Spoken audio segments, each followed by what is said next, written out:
ಕರ್ನಾಟಕ ರಾಜ್ಯ ರೈತ ಸಂಘ ಹಾಗೂ ಹಸಿರು ಸೇನೆಯ ವತಿಯಿಂದ ಡಿಸೆಂಬರ್ 17ರಂದು ದಕ್ಷಿಣ ಕನ್ನಡ ಜಿಲ್ಲೆಯ ರೈತರ ಪ್ರಮುಖ ಹಕ್ಕೊತ್ತಾಯಗಳ ಈಡೇರಿಕೆಗೆ ಆಗ್ರಹಿಸಿ ಜಿಲ್ಲಾಧಿಕಾರಿಗಳ ಕಚೇರಿ ಮುಂಭಾಗದಲ್ಲಿ ಪ್ರತಿಭಟನೆ ನಡೆಯಲಿದೆ ಎಂದು ರೈತ ಸಂಘದ ರಾಜ್ಯ ಕಾರ್ಯದರ್ಶಿ ರವಿಕಿರಣ ಪುಣಚ ಹೇಳಿದರು. ಅವರು ಮಂಗಳೂರಿನ ಪ್ರೆಸ್ ಕ್ಲಬ್ನಲ್ಲಿ ಸುದ್ದಿಗೋಷ್ಠಿ ನಡೆಸಿ ಮಾತನಾಡಿ, ದಕ್ಷಿಣ ಕನ್ನಡ ಜಿಲ್ಲೆಯ ರೈತರ ಪ್ರಮುಖ ಹಕ್ಕೊತ್ತಾಯಗಳ ಈಡೇರಿಕೆಗೆ ಆಗ್ರಹಿಸಿ ಪ್ರತಿಭಟನಾ ಮೆರವಣಿಗೆ ನಡೆಸಿ ಈ ವಿಚಾರಗಳನ್ನು ಜನತೆಗೆ ತಲುಪಿಸುವುದರ ಜೊತೆಗೆ ಪ್ರತಿಭಟನಾ ಮೆರವಣಿಗೆ ಮಾಡಲಾಗುವುದೆಂದು ಹೇಳಿದರು. ನಮ್ಮ ಪ್ರತಿಭಟನೆ ನಂತರ ಸುಮಾರು 733 ಕೋಟಿ ರೂಪಾಯಿ ಮತ್ತೆ ಸಹಕಾರಿ ಇಲಾಖೆ ಸಾಲ ಮನ್ನಾಕ್ಕೆ ಬಿಡುಗಡೆ ಮಾಡಿದೆ ಇಡೀ ರಾಜ್ಯಕ್ಕೆ. ಬಹುಶಃ ನಿಟ್ಟಿನಲ್ಲಿ ಇದು ತಕ್ಷಣ ಆಗಬೇಕಾಗಿದೆ. ಆ ನಿಟ್ಟಿನಲ್ಲಿ ಒತ್ತಾಯವನ್ನು ಇಟ್ಟಿದ್ದೀವಿ.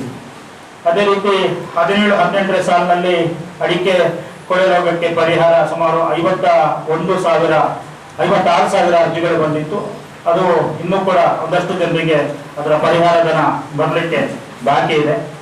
ಅದೇ ರೀತಿ ಹವಾಮಾನ ಆಧಾರಿತ ಬೆಳೆ ವಿಮೆ ಯೋಜನೆಯಲ್ಲಿ 2016, 17, 18ರಂದು ಬಹಳಷ್ಟು ಜನರಿಗೆ ಇನ್ನೂ ಕೂಡ ಅವರ ಖಾತೆಗೆ ಜಮೆ ಆಗಿಲ್ಲ.